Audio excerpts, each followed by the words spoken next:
There we go. Please note this event is being recorded and is currently live on Facebook. The recording will be on the Career DFW Facebook page and on the Career USA YouTube channels for others to view in the future. By participating in this event, and if you post a comment in the chat box, you have your microphone or camera on, you give consent for your comments, name, and picture to appear. For those of you who are using Zoom, there is a chat box you can use to ask questions. That way, the best thing is that, as our speaker's going, you can just put a question in there as soon as you think about it. For those of you who are on Facebook, just enter your comments into the comment box, and I am monitoring that, and we'll make sure we get those questions to Carol to speak with us today. We will review a couple resumes today at the end of this session. I see we already have one person's already submitted a resume, so if one other person would like to do it, you may do it by clicking on the file button for those of you who are on Zoom. But please remember that your information will be public on Facebook and YouTube, so if you want to delete your header information, do that before you submit your resume. And we just had resume number 2 come in, so that's all we're going to need for today. So thank you all for submitting those. Well, good afternoon. My name is Jeff Morris. I founded Career DFW back in 2008 to help the unemployed in the DFW area. In 2012, I started CareerUSA.org to help people outside the DFW area. I facilitate and lead the North Dallas Plano Career Focus Group. We meet every Friday morning, and I'll tell you more about that at the end of the session. And I've been doing that since 2007.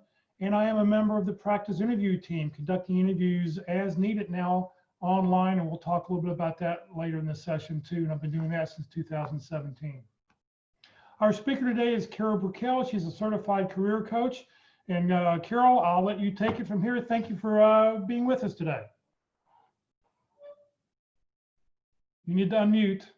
Oh, I need to unmute? No, oh. There you go. There we go. Okay, thank you, Jeff. Thank you so much for that great invitation, and thank you to the 2 people who've already submitted sample resumes, because we will have a chance at the end to go through those. And Jeff, if you could give me access to share my screen, I'll share my PowerPoint slides. Oh, okay. Let's see here. Oh, I know, because I didn't make you a co-host. Okay. Now you can. Great. Sorry about that. Zoom's rather particular that way. They only want authorized people sharing content, I think. Great. Just a quick check. Can you see my full screen, the effective? Okay, excellent, excellent. Good. Well, and welcome to everyone. Looks like we've got a great group today. And I applaud you for taking time out for your own personal development. And we should have some fun today. And to dig right into it, we will be using the interactive features of Zoom. So if you could please click on the participant box, and I'm doing that and moving it over to my other monitor so I can see everyone. We've got over 20 people connected in. That's great. And I'm opening up the chat box as well so I can see comments. And at this time, if people in the participant box, if you could go open up your participant box, and there should be a menu at the bottom of it with a green check mark or red X. If you could give me a green check mark, if you can hear my voice and see the screens okay. And a red X if you're having any issues. If you can't. We got 8 people on Facebook, by the way. Oh, good. Got a big. We just went up to 9. We're up to 9 now. That's excellent. Good.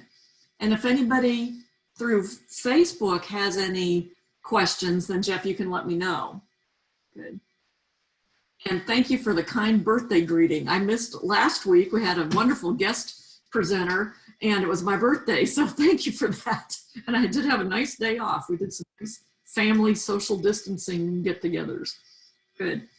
And now I'd like for everybody to open up the chat box as well. And I will have a chat question to get us started. And this is a great mechanism. If you have any questions throughout the presentation, we'll try to respond to them during the presentation, or we can respond to those at the end. So today's theme, and every week I try to vary up the content a little bit or add new content.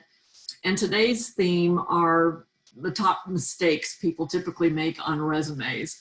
And so as you've kind of worked on your resume or seen other examples, what are, if you could just type in a few key phrases, what's a big mistake you've seen in resumes as you've looked at them? So go into chat and type your answer to this question. Great. I'm already seeing some great comments coming in. I'll give you just a moment and then I'll read out a few.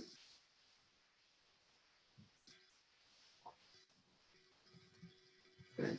Yes, some great comments here. Somebody said too wordy. That's exactly right. It's hard for hiring managers and recruiters to digest everything if it's too wordy. Misspellings, that's a no-no, and typos and grammar, typos, yes. And I would say as a recruiter, 95% of the resumes I looked at, when I talk to other recruiters, they say the same thing. 95% of the resumes we look at have some sort of error in them, usually grammar, unparalleled verbs, and we'll talk a little bit about that. Inconsistency, yes. So everybody's picking up on all the issues, main issues. The lack of data and doesn't include so what. Oh, that's somebody who's familiar with my so what game that we'll play a little bit. Good. And I will ask another question for people to go into the participant box. If you have seen one of these Resume Thursday presentations, give us a green check mark. If this is your first time, you've never seen a Resume Thursday session, give us a red X in the participant box. Okay. And usually we have a blend of both. That's why I like to bring in some new content every time. Good. Okay. And format not autofilling incorrectly on an application. Okay. Oh, somebody's talking about the format of the resume not filling in correctly with the ATS system. And that's one of the first topics we will talk about.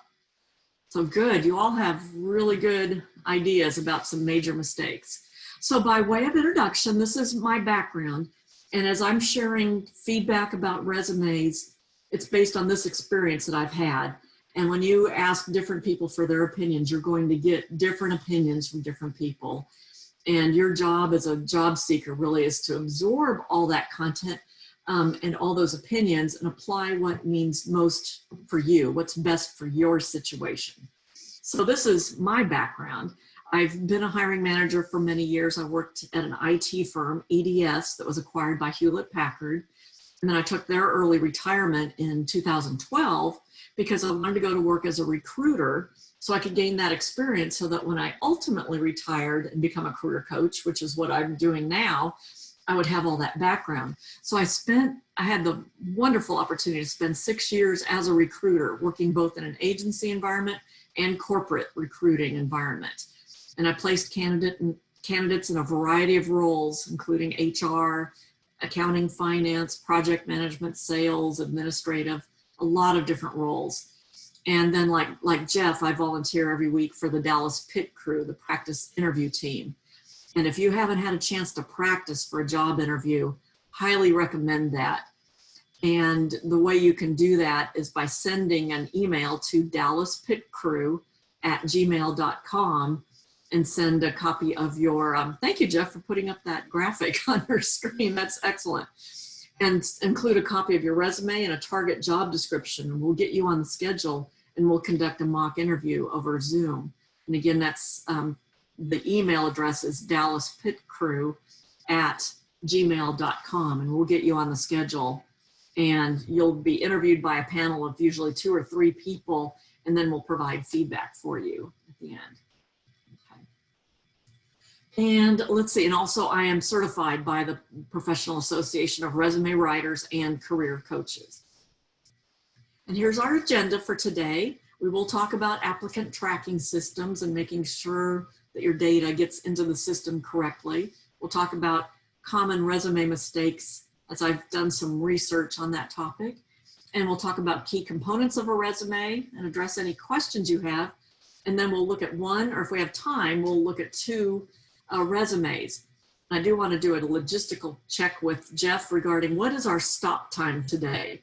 Do we need to wrap up 2 o'clock. We're good till 2. 2 o'clock, so we can go to the top of the hour. Okay, good. Thank you for that.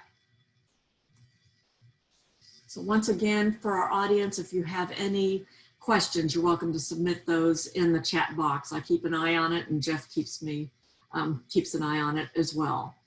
So first of all, applicant tracking systems. If you happen to know the name of an applicant tracking system, go ahead and type that in the chat box. There are some common systems out there. When you apply online, that's where your resume goes into the system. If you happen to know any of the names of these systems, let us know by typing those into the chat box. For example, one is iSIMS. That's one of the latest ones. Oh, and somebody knows of 4 of them: Workday, Greenhouse, Smart Recruiters, and Taleo. Thank you, Susan, for that one. That's great. Yeah, those are some of the big ones. Workday has built a component of an applicant tracking system as part of their larger system. And the way these systems work is that when you upload your resume into the system, they read the data and they parse it, and they put different pieces of data in the database, like your name, address, phone number, the jobs, the years, the dates, into all the various database places, fields in the database. And so therefore, if you have special characters like boxes, underlining, special fancy little bullet points, that can throw off the parsing process. So that's why you hear a lot of recommendations that when you're uploading a resume, you want it clean and clear of any special formatting for the ATS version. But what you do want to do is make sure the keywords are aligning to the job description, the language in the job description, so that your resume gets sorted to the top of the list in terms of being the best match. If you'd like to assess your resume against a sample job description, you can use a tool called jobscan.co. And I've had several clients that have done that, where it assesses how well your resume matches a job description, and it gives you feedback, whether it's 30% or 70%. And that gives you an idea if you need to change the language up a little. And we'll show you an example of how to do that. And then also with applicant tracking systems, you can attach a resume as an attachment, and also you can attach a cover letter. And I don't recommend spending a lot of time on the cover letters because, frankly, as a recruiter, I never had time to look at them. I would be so busy looking at the resumes. But in case you need to, if you want to, or if you're networking and you want somebody to refer you, sometimes it's good to have a cover letter. And I like this, what's called a T-table format, where you have an introductory paragraph, but then a table that lists maybe the top 5 job requirements for the job, and then how you meet those requirements, and put that very succinctly. And Jeff will be adding into our chat box, in fact, he's already done it, a template for, you're one step ahead of me. So he's already uploaded a sample cover letter template that you can leverage and use. And also we will upload the sample resume template. And somebody's asking a good question: which special characters would cause problems with the ATS? Do bullet points or check marks fall into that category? And I did some research on that, and based on the few of the ATS systems I looked at, I found the default bullet, round bullet, works fine, the Microsoft default, but if you change it to a check mark or a fancy little chevron mark, that could cause issues. So thank you for that question. Okay, now we will talk about the top resume mistakes. In preparation for one of these sessions, I was just looking at a lot of websites about common mistakes, and the same things were repeated over and over again. And here are just a few that I gathered. I gathered 10 common resume mistakes.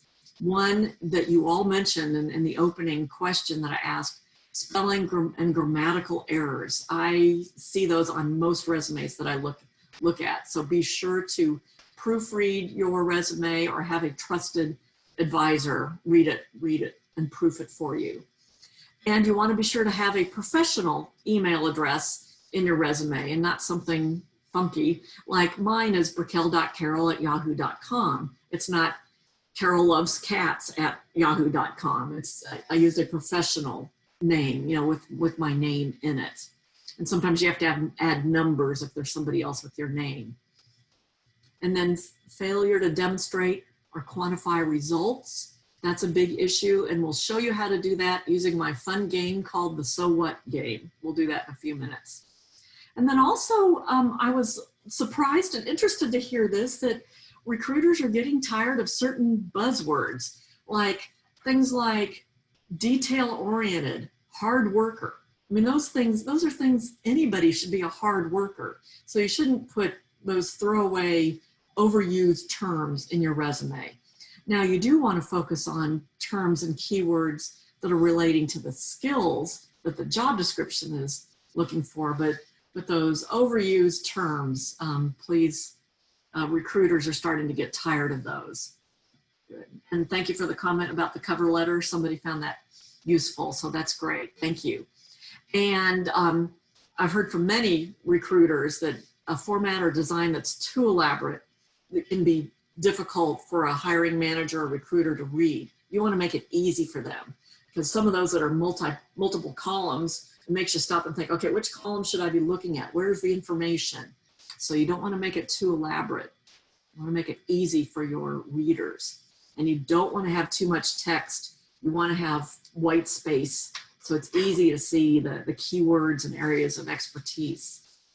And don't use first person and say, I did this, I did that. Use third person, professional writing styles. And you don't have to say references available upon request, because that's always handled separately. And so you do not need to reference that on your resume. And one of the big mistakes is not customizing to match the job description. And that's probably where I spend most of my time as a recruiter or as a career coach helping people, is helping people align their resumes to job descriptions. And then also recruiters like to see your LinkedIn address on your resume. And there is a way to update your LinkedIn profile to make it the URL, the address, to make it simpler. Give me a green check mark in the participant box if you know how to do that. In LinkedIn, do you know how to go into your profile and update it so that the address is more simple and doesn't have all those special numbers? Well, we have lots of smart people out there. Got a lot of green check marks. And the way to do that is just to edit your profile on LinkedIn. And there's an option up in the top right. Trying to get on camera there. Up in the top right, there's an option to modify your LinkedIn URL. And you can take out any of those special numbers and stuff that make it confusing looking. And you can join us any Tuesday at 1 o'clock for any one of our LinkedIn seminars, because we talk about that every week. Good, good. That's why so many people know how to do that. So you're doing your job, Jeff. That's great. And here are some overall characteristics of good resumes. Number one, the goal is you want to make it easy for those ATS systems and screeners and recruiters and hiring managers to see very quickly that you're a good match for the job. So you want the formatting to be clean, easy to read, enough white space where the words kind of jump out. And in terms of overall length, as I have surveyed audience members in this program and I've talked to other recruiters, the sweet spot seems to be about 2 pages. Some people might create a 1-page executive bio that can be used for different purposes and for networking and for informational interviews. And that's a different type of document, and you can Google executive bios, or people can reach out to me if they have a specific interest in that. And I have a couple of examples on that. But overall, we hear for true resumes, 2 pages is the sweet spot. And there can be exceptions. In the case of government jobs, they like to see a lot more detail, so you could go on for more pages. Higher education is that way. Some technical resumes can go on for 3 pages or so if people have a lot of extra technical skills, publications, certifications. So, but 2 pages seems to be the sweet spot. And then regarding how many years you should show on your resume, if you've heard Effective Resume Thursdays before, you've heard me say this, but I'll give you 3 options for how you address the number of years to put on your resume. And once again, you'll get a lot of different opinions from people, and it's really up to you to pick what works best for you. In terms of number of years, one option is to show everything. And when I applied for a job, it's been 2 years ago now, when I was 60, I showed my whole resume starting from 1980 on. And I was applying for a job with people that knew me, they knew my background, so I just showed everything on my resume. So that's one option. Another option is to chop it off. And as a recruiter and as a career coach, I see a lot of resumes where they're chopped off after the most recent 10 or 15 years. And I found as a recruiter that could become confusing during the interview process. Because if I'd ask a question and they told me a story and they'd say, well, when I was at IBM, I did this. And I'd say, where is that on the resume? And they'd say, well, that was so long ago, I just didn't include it. It would just cause confusion. It made me think, okay, what else is not included here? What's the whole story? So that leads to a third alternative. And that is, for your resume, you can list the details of your most recent jobs. And then maybe after 10, 15, or even 20 years, you could have a heading that says previous relevant or prior relevant experience, and just list the company names and your titles. And you don't have to put the dates on those if you don't wish on your resume. Now in ATS systems, they'll require you to put in the dates, and LinkedIn does too. But on your resume, you don't have to.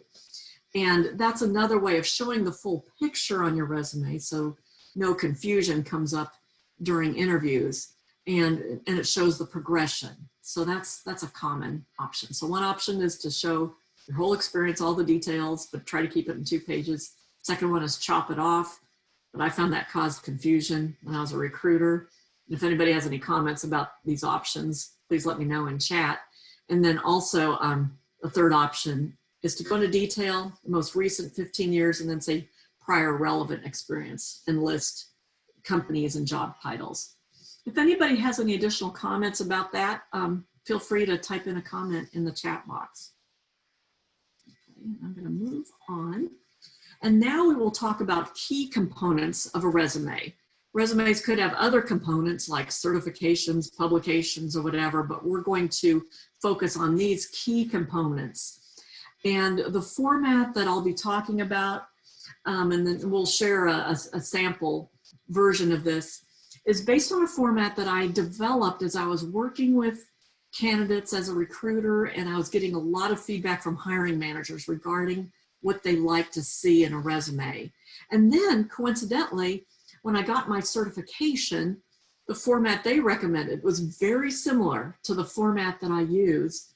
And then also the career transition workshop, and they teach, the people that teach that program teach modules through Jeff's organization. And Jeff, you're welcome to chime in and give an update about how these are taught, but they use a similar resume format as well. So those modules are taught as well. So this is a very common format, and typically there's a heading, a summary, and then if you want, you could have a key accomplishments section, and we'll talk about that. And of course, your professional experience and previous relevant experience if you choose to show that way in education and software. Yes, Jeff, did you want to expand on when these topics are taught now with our virtual method? Well, now that we're online, the Frisco Career Transition Workshop just completed all 6 sessions. You can go back and watch them. They're on the Career USA YouTube channel if you want to go back and watch any of them. And I know we're talking about doing something again early September or sometime in mid-September. I don't know if we're going to try to do an all-day session or 2 half-day sessions, or do it again in 6 weeks, broken up 6 one-hour sessions. So you can go back and watch any of the prior ones on the Career USA YouTube channel. That's great. That provides a lot of options for people to watch those recordings. And for everybody in the audience, if you look in our chat box, Jeff has now uploaded the sample cover letter and then the sample resume format so that you have that. And somebody is asking a good question regarding professional experience. How do you suggest showing a transition or bridge job? And if it's not something that relates to your current job or to the job that you're applying to or your career progression, they're wondering if they should say bridge position or transition position. I wouldn't. I would just put the job, but list the responsibilities that may sort of relate to the job, like providing customer service or anything that required attention to detail or building spreadsheets or anything, or customer service. And in today's environment as a recruiter, I know I respect people that maybe had a job as an accountant, got let go, and then got a job at Home Depot for a year and worked hard while they were doing their job search. I would respect that. If anybody else has any input on that particular topic, feel free to type that into chat, but that's a good question. Okay, and going into the components of the resume, the top part of your resume needs to be very clean with your name and contact information, phone number, city, state, zip code if you want to include your zip code, email address, and your LinkedIn URL. And you do not need to put in your street address, your physical address. And then my favorite part of the resume is the upper part of it. And as a recruiter, this is the part I would really focus on reading and or looking at very quickly. And that's a summary section that is really a summary of who you are as a professional. It's not your objective that I'm seeking a job with a large company where I can continue to grow my skills. You don't want to say that. You want to say who you are as a professional. And the sample resume is an example of a business analyst resume. And they're talking about who they are as a professional with a proven track record of documenting business requirements and such. And then also, we recommend listing your areas of expertise. We used to say things like key skills or core competencies or whatever, but the newest phrase that's starting to resonate with a lot of people is areas of expertise, because that's a stronger word. And this is where you can list key skills or areas of expertise that you have that, again, align to the jobs that you're applying to. And when you format your resume this way, it makes it very easy to modify it very quickly for the jobs you're applying to. And, you know, I would go back for just a second, if you don't mind. Sure. If you can. I would make sure that your top three are over here or across the top. You better not have this one or this one or this, you know, these other two. If somebody would say, well, what are your top three skills? Make sure it's across the top or down the very left-hand side. And those, you should be pulling those from the job description so they match and make it easy for somebody to see. Mm-hmm. Excellent point, Jeff. And this is where I spend the most time as I'm coaching people and coaching conversations. Excellent. And then the next section, after areas of expertise, you can, if you wish, include a section called key accomplishments. I see this more often in sales and business development types of resumes, or sometimes financial leadership resumes, in jobs, or maybe even recruiting resumes for recruiters, where it's important to meet certain targets and have a track record of meeting those targets or receiving awards. You can summarize those from your whole career, or maybe the whole last 10 or 15 years, in a key accomplishments section. So especially jobs that are oriented towards measuring, you know, key accomplishments, it's a good thing to do. And then, of course, the professional experience section is important. And this is in reverse chronological order, and you want to make it easy to read and make sure your verbs are parallel, present tense for present jobs, past tense, ending in ed, not ing or s, anything else, but past tense for past jobs. And for each job, we recommend maybe 5 to 8 bullets at the most. As I've worked with people and looked at their resumes, many times I will see a resume with a job and maybe 15 or 20 bullets about what they did. It almost reads like a job description. And a hiring manager just can't absorb that much information. You want to focus on the most hard-hitting accomplishments you've had, again, that relate to the jobs that you're applying for. And somebody's asking a question in the chat. What do you suggest for people who are pivoting careers, have no direct experience for entry-level business analyst, and thus can't claim they have a proven track record? Well, don't claim it if you don't have it. And they do have a bachelor's in that field. So this one may be good to have a one-on-one conversation on this one. What you want to do is, as you're applying for a job, look at the requirements for that job and make sure you do meet those requirements, and then just indicate that you have those skills in your resume. If they're looking for Excel, make sure you list that you have Excel. If they're looking for customer service, make sure if you have good communication skills, make sure you're highlighting that. So if we need to talk further about that one, you're welcome to reach out to me. In fact, what I'll mention to people is through the rest of the summer, through the end of August, I am offering a free career coaching session to anyone with a financial need during this pandemic. It's been a tough time for people, and I work as a career coach, but I will offer a free session to those with a need, and you're welcome to reach out to me on LinkedIn. Okay. All right, so we're talking about bullet points, and these bullet points should focus on results. So this brings us to the so what game. And when you have your bullet points, they can sound just like a job description and not focus enough on results or accomplishments. So how do you make that happen? What I'll do is I'll show you a real live scenario. When I was coaching a business analyst on their resume, they had this bullet points under one of their jobs. They developed a visual basic program to automate the conversion of data. That's kind of cool. But I asked him, so what? What was the outcome? What was the result? So what resulted from that? And they answered, well, it resulted in reducing the data migration time, eliminating errors, and increasing the stakeholder confidence. So they rewrote that bullet point to start with a stronger verb that focused on the result, that they reduced data migration time and eliminated errors and increased stakeholder confidence by developing that visual basic program.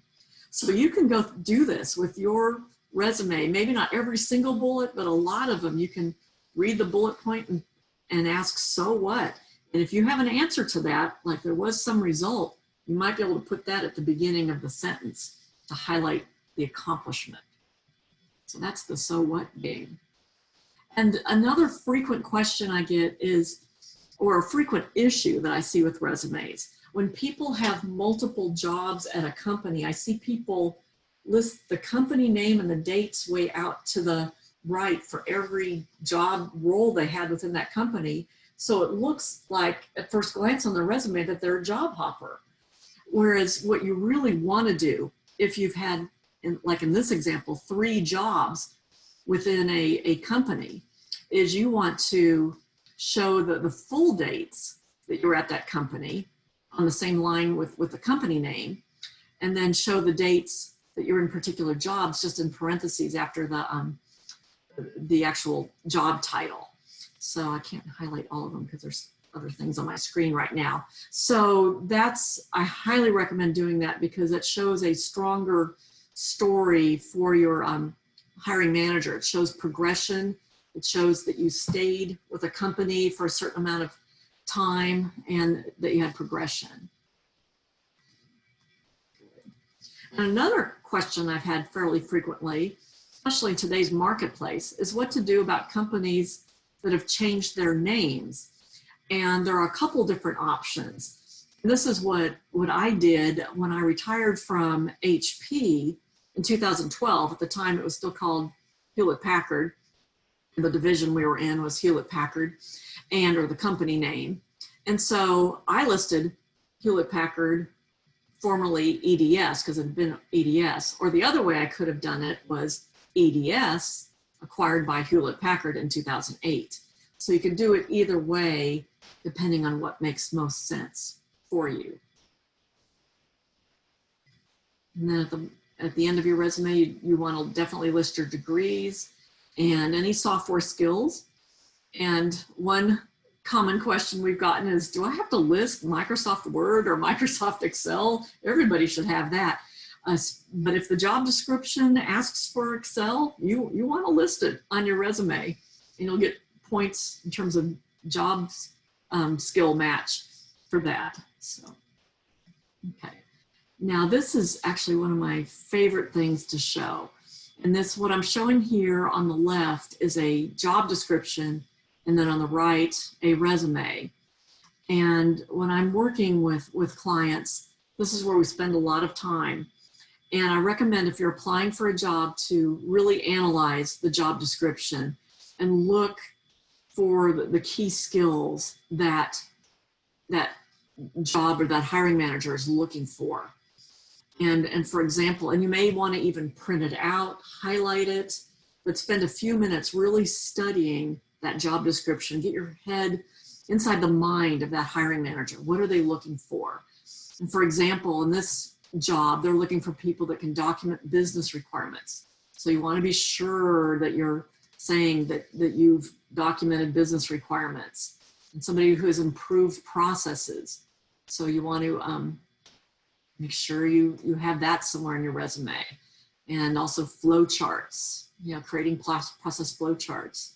And be sure when you're looking at a resume, look at the requirements for the job or qualifications, or here's what you need to bring to the job, and look for critical skills like Agile is one of them.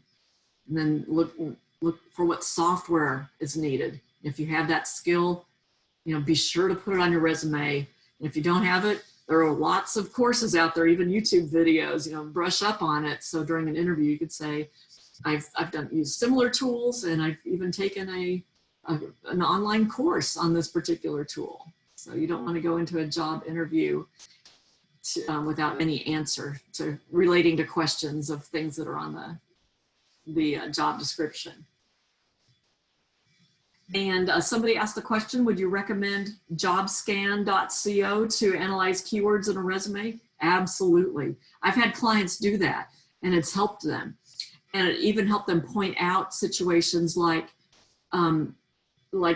actually in this resume, I had the word improving processes, but in the job description, it was improved processes. So even just aligning the language is helpful because you want to get your resume to that top of that list. Okay, so we'll pause for a quick moment to see if anybody has any questions, and we'll put those in chat. And I'll go ahead and share one of the resumes. And Jeff, do we have any questions coming in from Facebook? No, I haven't seen any. So we're okay, all right.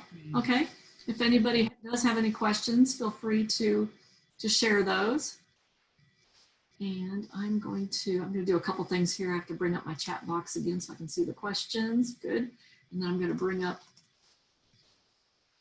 the resume.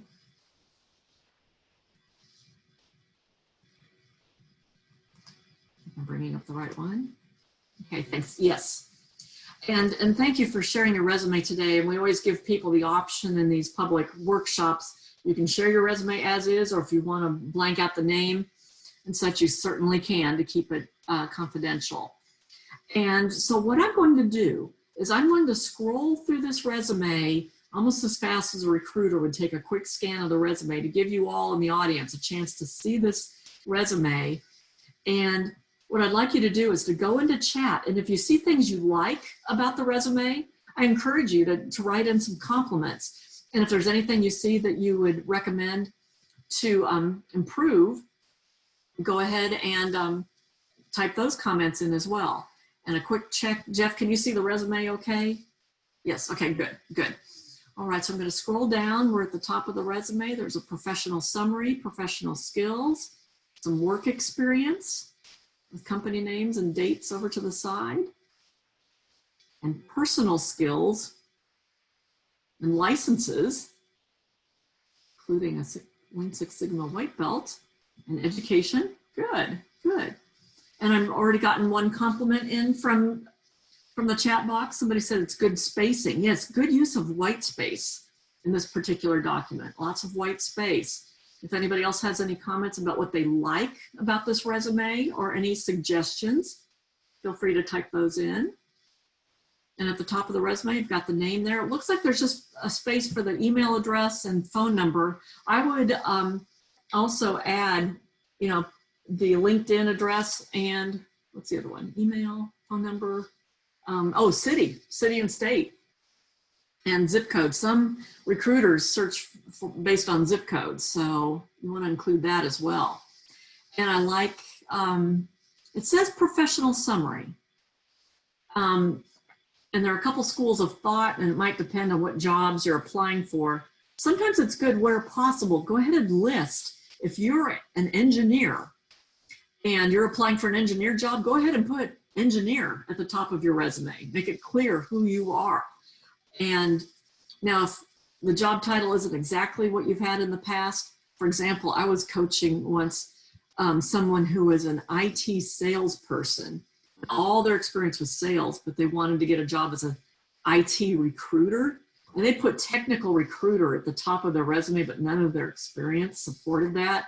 So that didn't work really well. So in that situation, he did put professional summary, but his first sentence said, experienced IT professionals, highly skilled in conducting interviews, because he had done some interviews, but he had never worked as a technical recruiter.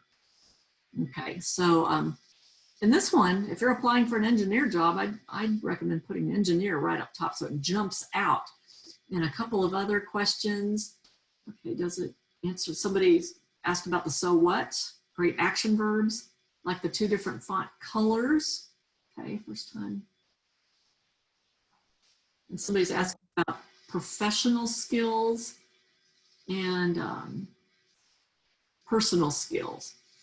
On Facebook, somebody's asking, do you need a 1-inch border for the ATS system?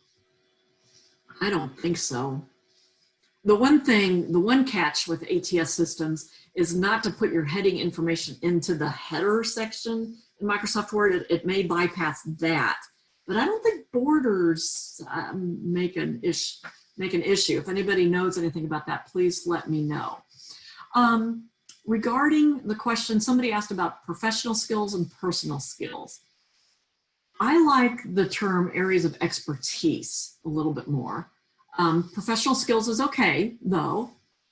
Personal skills, not so much, because these were the things that I'm hearing from recruiters. They're getting tired of hearing, like work ethic,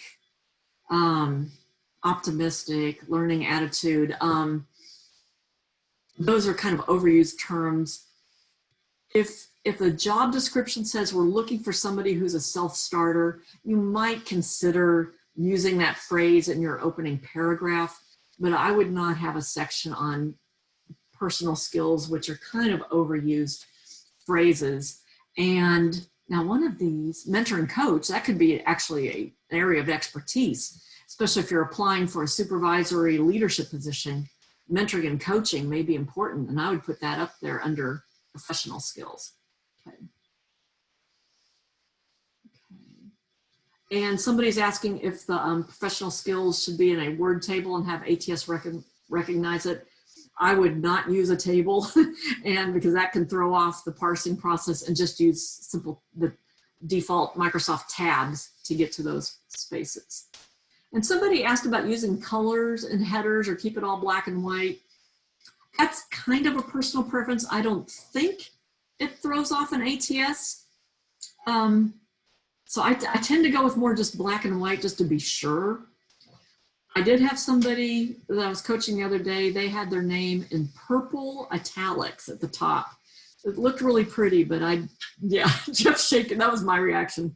Well, I think what people have to remember is when you're submitting a resume to an ATS system, you just need a document that's totally left justified and that just has all the details in it with no special lines, no special anything. It doesn't matter how big the margins are because it's going to get all sucked into the ATS system. So, you know, you're just trying to have the system fill out all that data. So it doesn't have to look very, very pretty. Now, the resume that you want people to see, that should have some spacing on it. It should have some, you know, space around the borders. If you want to have a little bit of color, that's fine. You can underline the resume. So a resume you hand to somebody, a resume that you send via PDF to somebody for an interview, is probably going to be different than what you're submitting for an ATS system.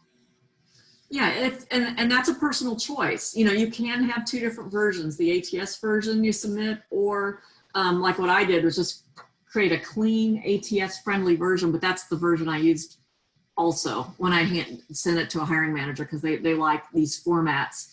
And also it kept me from having to update two different versions every time I applied for a job. And somebody asked, do underlines throw off an ATS? Yes, from what I've read, it does.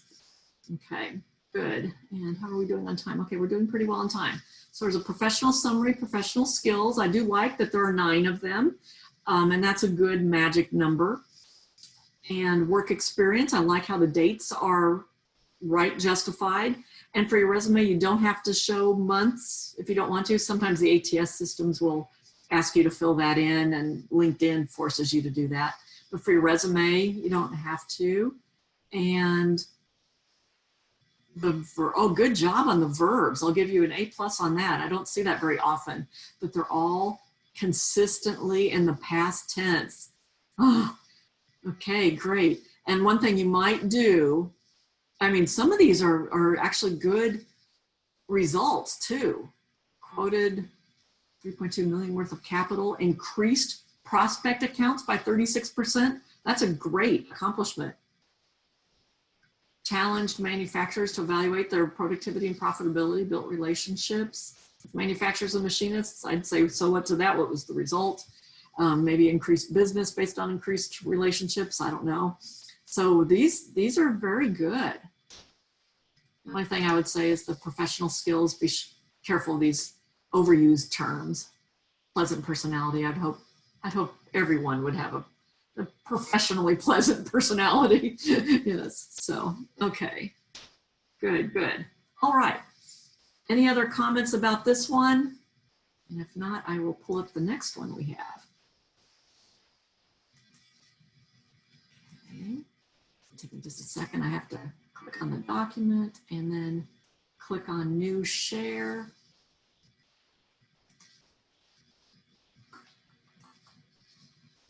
And I'll do a quick check with Jeff. Can you see this resume that shows? Okay, great. And once again, I will scroll through it, and I have to bring up my chat box again. Every time I bring up a new document, I have to bring up my chat box. And somebody said, great resume. And I think that was to that last one. Yeah, that was good.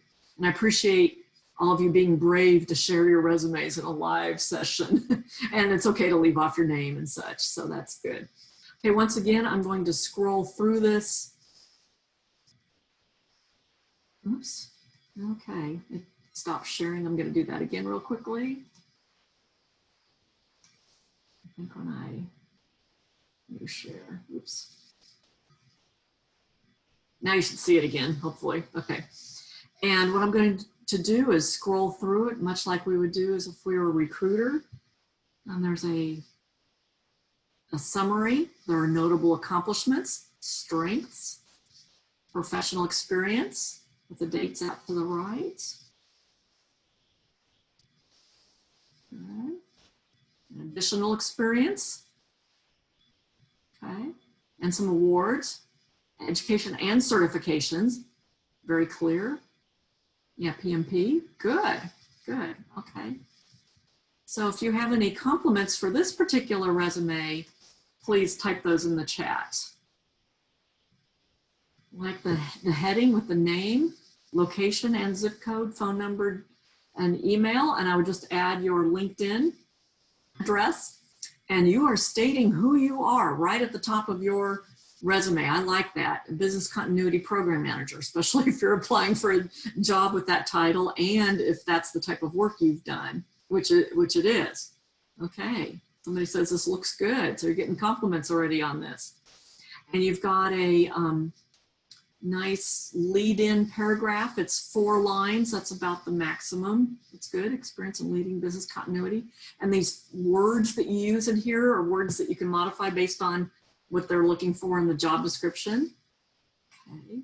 Notable accomplishments. 3 business continuity programs. So these are kind of overall summary. An enterprise-wide project complete. Okay. Supporting some revenue there. And I would just say, make sure your accomplishments, if they're quantifiable, are really, like if you can play the so what game and come up with an answer, maybe think about what you're saying. So if you developed and implemented 3 continuity programs, so what was the result? You know, what were you able to do as a result of that? Or what were your clients able to do? Or how do you measure the success of that? Okay. When somebody is asking a question about font size in resumes, and the 2 types of font that I hear that are popular are Calibri, and this one's Arial, which is similar to Calibri, which is good, and then also Times New Roman that has the little more scrolly things. I guess that's serif. Those are okay, and font size 11 or 12 seems to be the sweet spot. 10 is a little small, especially with Times New Roman. So, okay, some companies are more recognizable than others. Somebody's asking a question about the company names. Some are more recognizable than others, and they're wondering if there's any value in including a brief description of the company. There's probably a lot of different opinions about that. If you think it's really critical, maybe just a one-liner, very brief. If you think it's really important, really critical, I would not have a big paragraph about the company because you don't want to take up too much valuable real estate. If Jeff or if anybody else. Well, and the other thing that I would, you know, the companies that I've worked for in the past, most of them are all out of business. I think only one of the 5 companies I work for still exists.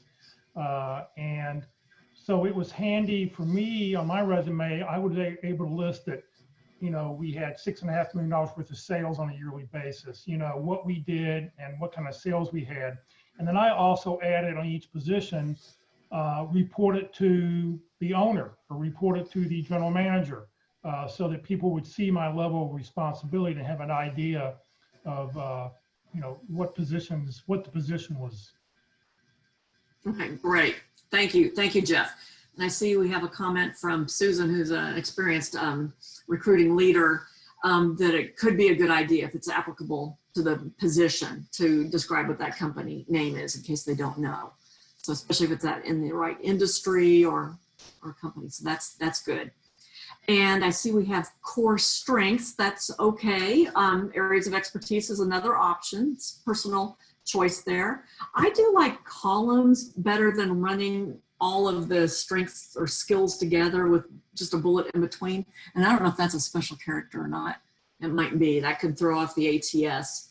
But I tend to like the columns a little better with a little more white space because otherwise they tend to kind of blur and run together a little bit. And then, so under professional experience, since you were there 5 years, I do wonder, did you have a couple different jobs, and would it be good to show that progression potentially? That's just one question there. So there's an opening paragraph, which people may or may not read all that. If you have some opening information, I'd try to keep that to 2 or 3 lines maximum. Because these could be bullet points, conceptualized and launched the business continuity program, but I would ask, so what was the impact again? I led a cross-functional team of planners, okay, led ongoing program maintenance expansion plan, okay. So this shows good leadership. This was in the past tense, all the verbs are parallel, that's good. I would play the so what game and just see if there's a couple of them that you can really get to a result, a quantifiable result, or a qualifiable result. Okay. And here's another job with an opening description. Oh, that's all it is. Okay, there's no bullet points for this one. Okay. That makes me wonder, because there's just a sentence. Yeah, that's a tricky thing about having a opening paragraph and bullet points. So the first job, and then the second job, you have the opening paragraph but no bullet points. I tend to go with just bullet points and not having an opening paragraph. So, And she has space to add a couple bullet points. So can you come up with 2 bullet points to put underneath it? I mean, Yeah, you could. Yeah. it's not like you're out of space. You can easily fit 2 more in there because it looks like, does this carry over to the next page? Right, right. Yeah, it caused me to pause there. And I mean, this could be just bullet points, led the quality assurance reviews. Okay. Now I tend to go with just bullet points, not a mixture of paragraphs and bullets. Okay.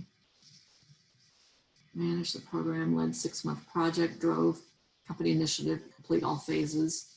And I would think that there might be some results that you could think about. And then additional experience where there's you could put in the company name and the role that you had there. And awards. And these are related to the job, looks like. That's good. MBA and the certifications, that's great. Your LinkedIn, you can put that at the top of your resume if you wish, I think, with your other contact information. And that would give you an extra line down below. And this was a kind of a bridge job consulting. However, it's related to the work. So therefore I would put a couple of bullet points there. It's a contract business continuity consulting. That's related to the work. Okay. All right, any other final comments on that? I'd say well done, both. And thank you both for sharing your resumes with our session today so that we can get a chance to think about what we like and what we can all do to improve our resumes. And then I saw there was one more question that came in. What do you want to do as far as you live in one city, but you want to move to a different city? Yeah, there's probably different ways of dealing with that. I mean, you could put the target city, but that's not really stating the truth. So that's an interesting question. I'm trying to think how people have done that. I think I've seen the term willing to relocate. I mean, first of all, it's a great use of a cover letter to let people know what you're doing. But I think on my resume, next to my current city, state, or zip code, whatever, I would put willing to relocate or wanting to relocate, or, instead of a city, state, and zip, put on there, wanting to relocate to DFW area.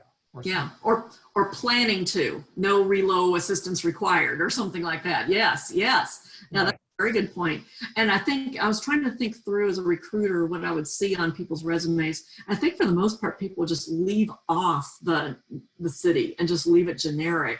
And then if they were a great match and I called them, then, and I never had time to look at their cover letters, but if I called them, they would explain. And so I kind of would figure out the situation. I always ask them, do you need relocation assistance? So. All right. Well, Carol, thank you very much. We're just about out of time here. For those of you who are on Facebook, if you want to get the sample resume and the sample T cover letter, just send me an email to webmaster@careerdfw.org. That's webmaster@careerdfw.org. And I will be glad. Just let me know what you're looking for and I will send it to you. Please be sure to join Career DFW and Career USA every week. Tomorrow, the North Dallas Plano Career Focus Group is going to have a presentation from an attorney on labor law and what she's seeing in the current conditions that we're all going through. So join us tomorrow morning at 9:30. Next Tuesday, we'll have our LinkedIn presentation. Ruth Lipsky from Lee Heck Harrison will be our presenter. On Wednesday, the 15th, we've now completed 13 sessions of interviewing. So next Wednesday, Jack Bick, a special guest presenter, will be talking about interviewing for maximum conversation. So we're going to have a couple speakers the next couple weeks for interviewing Wednesdays, and then we'll start the 13-week session over again in August.